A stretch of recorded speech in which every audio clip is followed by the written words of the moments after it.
Shout out to G-Man Boxing. Where's the piss bottle? It's over there.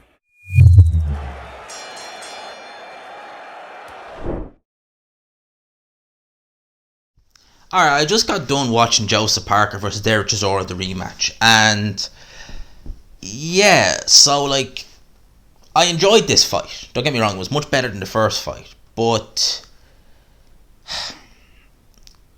where do I even start? Parker looked good, very good early on. But this fight shouldn't have went 12 rounds. I mean, Chisora looked quite poor early on in this fight. Now, normally we start to see him start a lot quicker. Parker looked very good. He was engaging, which is something we don't normally tend to see. He was exchanging a bit, which is something, again, we don't normally tend to see. But he was really noticeable to me sitting down on his shots a lot more. He looked a lot bigger around the shoulder region. He didn't appear any more fleshier. So he put on weight, but it seemed to be more in the upper kind of body region, the shoulders kind of area, which again, the shoulders would actually generate quite a bit of power. You know, there were stories said about people like Max Baer when they were young lifting kind of fish, which helped their shoulders grow, which developed their punching power.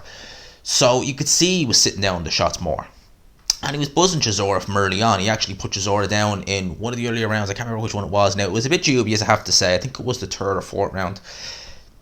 Might have been the fourth round. I think it was anyway. But a bit dubious because it kind of looked like Chisora was kind of fuffled kind of to the ropes, and he kind of just, he looked more balanced than anything else. There was a legit knockdown in there as well, but referee called it a knockdown. They ended up getting into an exchange a couple of times in that fight, and Chisora was doing alright in the exchange, but Parker was getting the better. And not often you see Parker exchange, but when he was letting them fast hands go, he was letting them combinations go. I think it was the fifth or the sixth round then where he dropped them with an uppercut, and the uppercut for Parker was a thing of beauty in this fight. He couldn't miss Chisora with that uppercut. He was doing absolutely fantastic work with it, and he really noticed, well, he hurt him bad with the uppercut. He actually went down and it kind of just, not say collapsed, but he just kind of fell to the canvas. I think it was the sixth round, with an uppercut again from Joseph Parker. So again, showing the punching power, showing the improvements under Andy Lee, showing a little bit more meanness. And I say a little bit because literally that's all it was, a little bit more meanness. I'm looking at this and I'm thinking Chisora is blowing.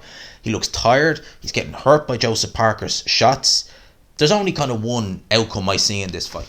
So yeah, there's only one outcome I can really see, and it's Joseph Parker getting rid of Chisora. But he didn't. And Chisora, in somebody, it was weird. When he get dropped, he just kind of turned his back and walked to the corner.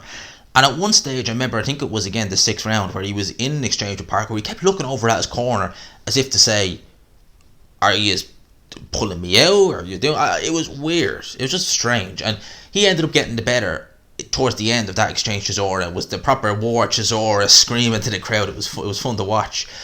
But I was thinking, okay, look, you've got a guy in front of you who's a bit tired, he's been down a few times, he's behind in the scorecards, put your foot in the gas, get rid of him. But he didn't. And I kind of gave Parker, at the time, the benefit of the doubt, thinking, he's pacing himself. You know, he's not going to exert too much energy because he doesn't really need to. He's well ahead. Maybe he's just looking for the right time, and maybe in a round or two will step on the gas. Never happened.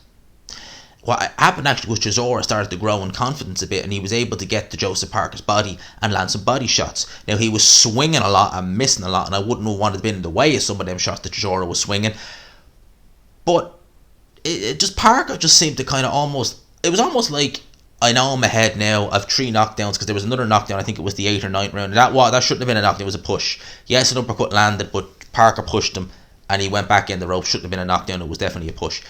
But he just seemed to kind of settle into the fight and just kind of, it was almost like we saw a tale of two halves, where we saw the new Parker who was a little bit more aggressive, throwing more shots, letting combinations go, and then in the latter half it was the old Parker where it's just like, let's just be friends and get to the end of this fight and hug it out and I'll win. That's kind of it. That's kind of what I saw there. So, you know, Parker has all the ability. He won the fight. The scorecards were way too close. Michael Alexander with a ridiculous scorecard, 114, 112. Don't know what fight he was watching, but way too close. But Parker, yeah, he looked good and he looked better than I've seen him before. But that killer instinct just isn't there. I was doing a live watch along, and Jamie from Punch Perfect Boxing said Parker couldn't even finish his dinner, and I agree. He couldn't finish his dinner because that Chisora was there. Could have took him. He didn't. And you need that killer instinct. It seems to be still lacking.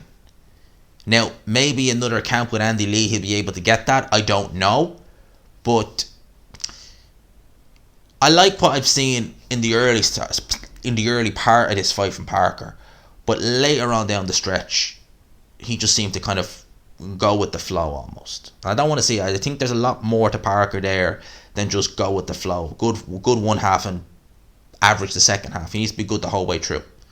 So I think the weight gain has helped Parker to an extent. He's definitely hitting harder. And his feet didn't appear to be any slower. I thought they would have slowed down significantly because when he used to weigh in the mid 240s, his feet were noticeably slower. He didn't look plodding at all. Maybe because he's not carrying it around the tummy region. It's in the shoulders more so, which is good. So we'll see. But yeah, look, it was a fun fight to watch, don't get me wrong. I would have liked to have seen Parker close the show in style, but it was a much better fight than the first fight. We got a decisive winner this time. Joseph Parker moves on. Where will he go next? Let me know in the comments section. Keeping this one short. I've been talking for over 2.5 hours, so I want to get this video out and then enjoy this, and then maybe go and watch a movie or something. But for now, lads and lassies, I'll talk to you. I gotta put destruction in the title, as I always do. I know Jamie and Karma love seeing that in the title. For now, lads and lassies, I'll talk to you. Peace.